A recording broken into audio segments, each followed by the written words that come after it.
ہمارے ایک دوست اپنا پرانا واقعہ بیان کرتے تھے کہ مجھے ہارٹ اٹیک ہوا، کہیں جوانی میں ہو گیا، اللہ نے ان کو زندگی دی، صحت دی، توبہ بھی ہو گئی الحمدللہ، نیک پرہیزگار ہیں، اگر بیان سنیں تو کائنڈلی مائنڈ نہ کریں، کسی کو کیا پتا کہ آپ کی بات ہو رہی ہے، مجھے پتا ہے، آپ کو پتا ہے، یعنی ان سے کہہ رہا ہوں جو سنیں گے، ہو سکتا ہے وہ کبھی سن بھی لیتے ہیں، لوگ کہتے ہیں یار ہمارا قصہ سنا دیا، تو بھائی آپ کو پتا ہے، مجھے پتا ہے، پبلک کو کیا پتا، یہ آپ کا قصہ ہے۔ وہ اٹیک بھی عشق میں ہوا ان کو نا، جوانی میں ہارٹ اٹیک عشق معاشقے کے نتیجے میں ہی ہوتا ہے، کم عمری میں جب مس گیدرنگ کا ماحول ہو نا تو یہ عشق معاشقے بہت ہوتے ہیں، اور اس کی وجہ سے ڈپریشن بہت ہوتی ہے۔ یہ ہمارا لبرل طبقہ تو آزادی چاہتا ہے نا، آزادی، یہ آزادی اصل میں مرد اور عورت کے اختلاط میں نہیں ہے، ان کو ایک دوسرے سے دور کرنے میں ہے، دونوں کے ذہن سکون میں رہے گا۔ آپ نے کلاس میں ساتھ بٹھا دیا، دفتروں میں ساتھ بٹھا دیا، آنکھ میں ٹکے ہوں گے، معاشقے ہوں گے، جب عشق کی تکمیل نہیں ہوتی تو ڈپریشن کی طرف جاتا ہے انسان، اور یہ ڈپریشن بہت زیادہ ہوتی ہے۔ تو وہ بھی کہیں آنکھ میں ٹکا تھا ان کا، پھر دوستی ہو گئی، پھر ڈیٹیں لگنا شروع ہو گئیں، پھر شادی کی باتیں شروع ہو گئیں، اسی دوران یہ جاب لیس ہو گئے۔ جیسے ہی جاب لیس ہوئے تو لڑکی ٹاٹا کر کے آئی بات سمجھ میں، غریب آدمی سے لڑکیوں کو کم از کم عشق نہیں ہوتا، یہ خوب سمجھ لو۔ یہ تو میرا کسی لوگوں نے میمز بھی بنا دی تھی اس پہ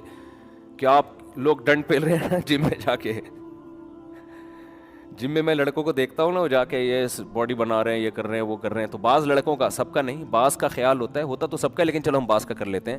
کوئی ایسا نہ وہ بولے مفتی صاحب آپ یار یہ کیسی باتیں کر رہے ہو، لیکن بعضوں کا خیال ہوتا ہے کہ اس باڈی کو دیکھ کے لڑکیاں ہم پہ مریں گی، اس باڈی کو دیکھ کے جب ہم جائیں گے نا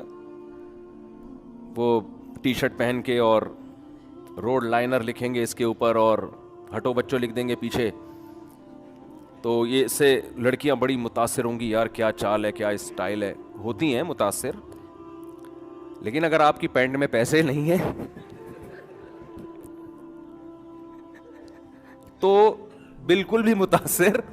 نہیں ہوں گی، یہ خوب سمجھ۔ ایک خاتون کی شادی ہوئی، اس نے مجھے خود بتایا، ہماری ہی کوئی ریلیٹو تھی، وہ خاتون بہت خوبصورت تھی، ان کی شادی ہو گئی جس بندے سے، تو بعد میں طلاق ہو گئی، پتہ نہیں کیا مسئلہ ہوا، تو وہ میرے پاس کیس آیا، تو وہ قصہ سنا رہی تھی، بعض خواتین کے الفاظ بھی کہہ رہے ہیں، جب ان سے شادی ہوئی نا، لوگ کہہ رہے تھے لنگور کی بغل میں ہور،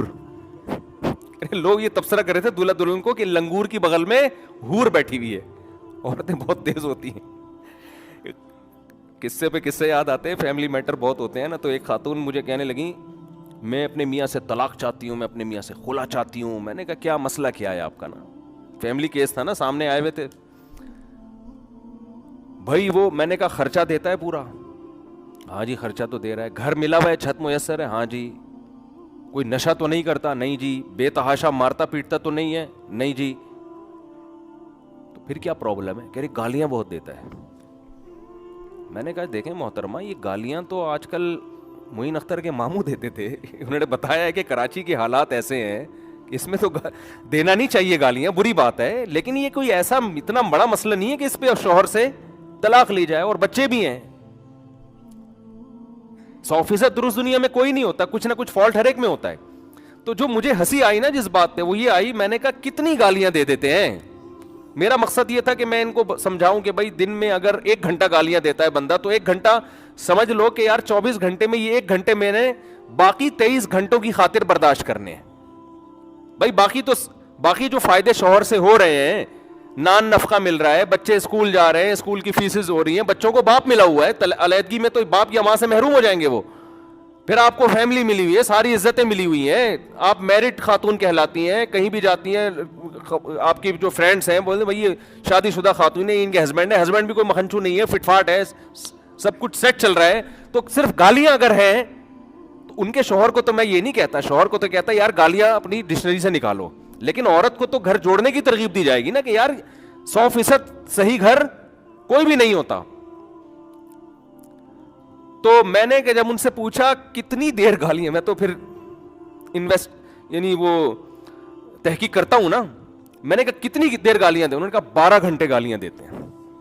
میں نے ان سے کہا نہیں، لیکن میرا دل چاہ رہا تھا کہ معین اختر کے ماموں بھی اتنی گالیاں تو معین اختر کے ماموں بھی نہیں دیتے۔ پھر ان کا میسج آیا کہ 24 گھنٹے گالیاں دیتے ہیں،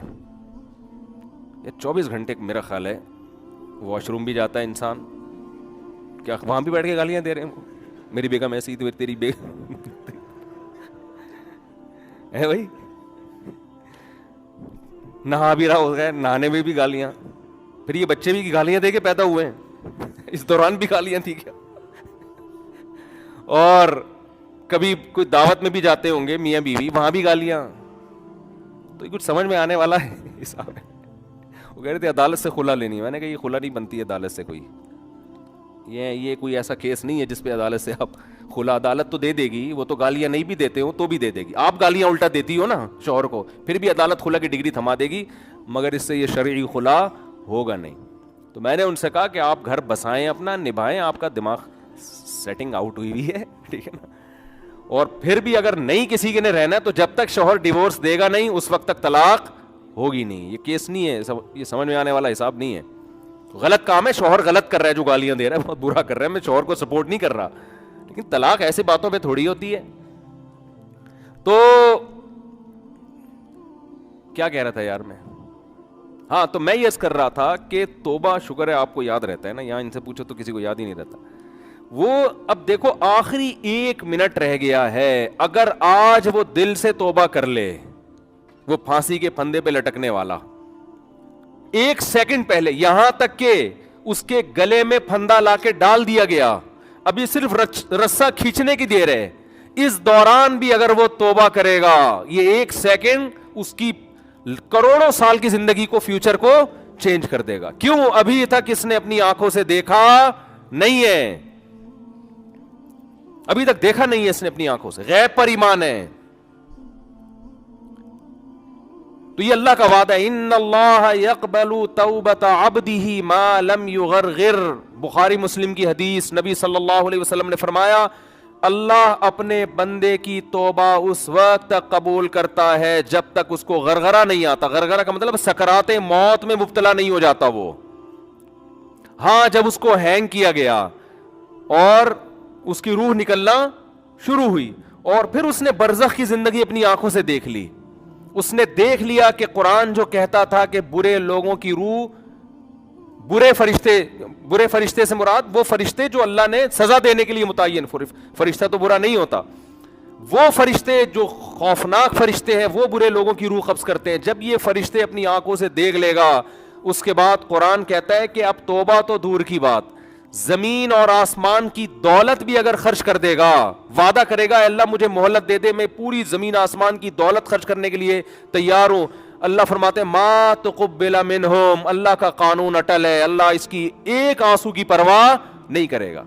پوری دولت دے دے اللہ اس کی پرواہ نہیں کرے گا. جلدی سے بات ختم کرتا ہوں میرے بھائی, اللہ کا قانون یہ ہے کہ جب تک اپنی آنکھوں سے موت کے فرشتے نظر نہ آئے اس وقت تک اللہ نے توبہ کا آپشن رکھا ہوا ہے. اور جب یہ منظر آپ نے اپنی آنکھوں سے دیکھ لیا, اللہ کہتے ہیں بیڑیاں رگڑتا رہے گا, کلا انہا کلمۃ ہوا قائلہا, توبہ کا کلمہ تیری زبان سے نکلا ہوا ایک کلمہ ہے جو ہوا میں تحلیل ہو کے ختم, اللہ کے ہاں اس کی کوئی ویلیو نہیں ہے. نبی صلی اللہ علیہ وسلم نے فرمایا کہ جہنم کی آگ سمندر کا پانی خوش نہیں کر سکتا, حدیث کا مفہوم ہے, لیکن 2 قطرے جہنم کی آگ کو ٹھنڈا کر دیتے ہیں. ایک اللہ کے راستے میں شہید ہوتے ہوئے, جو شہید کے خون کا پہلا قطرہ زمین پہ گرنے سے پہلے اس جہنم کی آگ کو اللہ ٹھنڈا کر دیتے ہیں. ایک اللہ کے خوف سے رویا ہوا آنسو, کیا زبردست مثال ہے, اتنا سا آنسو ہے لیکن اللہ جب تک زندہ ہیں آپ, اس آنسو کی اللہ کی نظر میں ایسی ویلیو ہے کہ یہ جہنم کی بھڑکتی ہوئی آگ کو ٹھنڈا کرنے کے لیے کافی ہے. تو بھائی خوش قسمت وہ ہے جو موت سے پہلے توبہ کر. اب آپ یہ نہ سوچیں کہ یار ٹھیک ہے آخری پھندے تک لٹکنے تک آخری منٹ میں بھی توبہ قبول ہوتی ہے تو ڈیلے کر لو. تو یہ دو گڑبڑے کا اندیشہ اس میں. نمبر 1, آپ کو کیا پتا کہ آپ کس وقت مریں گے, آپ کا آخری منٹ کب آئے گا, سمجھتے ہو؟ پھانسی کے مجرم کو تو پتا ہوتا ہے لٹکنے والا ہوں, ہر موت مرنے والے کو یہ پتا نہیں ہوتا. دوسری بات یہ کہ مشاہدے پر مبنی یہ حقیقت ہے, جو موت کی وجہ سے توبہ کو ڈیلے کرتا ہے ایسے لوگوں میں اکثر توبہ نہیں کرتے. آپ دیکھ لو غیر مسلموں میں جوانی میں توبہ کرنے والے, اسلام قبول کرنے والے زیادہ ہیں, بڑھاپے میں اسلام قبول کرنے والے کم ہے. حالانکہ جوانی میں غیر مسلم بننے میں عیاشی زیادہ ہے, بڑھاپے میں تو ویسے ہی عیاشی نہیں ہے نا, لیکن اس کو تو فائدہ ہی فائدہ ہے بوڑھے آدمی کو, اسلام قبول کر لے, توبہ کر لے, بھائی اب تو کچھ تیری زندگی تو گزر گئی عیاشیوں میں, اب تو جائے گا جنت میں. لیکن دل ایسا سخت ہو جاتا ہے وہ نہیں کرتا. جوان آدمی وہ جلدی کر لیتا ہے, حالانکہ اس کو قربانی زیادہ دینی پڑ رہی ہے. آپ دیکھ لو دنیا میں توبہ کرنے والے جوان آپ کو زیادہ ملیں گے, بوڑھے ہیں لیکن کم ہیں. اسی طرح توبہ کرنے والوں, اسلام قبول کرنے والوں میں جوان غیر مسلم زیادہ ہیں, بوڑھے کم ہیں. تو اس لیے کبھی بھی اس حماقت پہ توبہ کو ڈیلے نہیں کرنا چاہیے کہ مہلت تو اللہ نے دی ہوئی ہے. اور دوسری بات, جتنی جلدی توبہ کرو گے خیر اور برکتیں اتنی زیادہ ہوں گی, آپ نیکیاں زیادہ کما لو. ٹھیک ہے کوئی غیر مسلم آخری وقت میں مسلمان ہو رہا ہے, توبہ کر رہا ہے, گناہ معاف ہو گئے, لیکن نیکیوں کا موقع اس کو بہرحال, ٹھیک ہے اللہ اس کو جنت میں داخل کر دیں گے, لیکن وہ زیادہ اونچے درجات تک نہیں جا سکتا. وجہ اس کی یہ کہ اس کو اس کے اعمال میں وہ اتنی خیریں ہیں نہیں کہ جو شخص زندگی بھر اپنے اعمال میں خیر ڈالتا رہا, تو آج آپ توبہ کریں گے, آپ کے پاس پوری زندگی یہ خیر پھیلانے کے لیے, اپنے اعمال میں نیکیاں جمع کرنے کے لیے ڈیلے کریں گے, تو آپ کے پاس نیکیاں کمانے کا ٹائم کم رہے گا. اللہ تعالیٰ سے دعا ہے اللہ تعالیٰ ہمیں جلد سے جلد سچی توبہ کی توفیق عطا فرمائے. وما علینا الا البلاغ.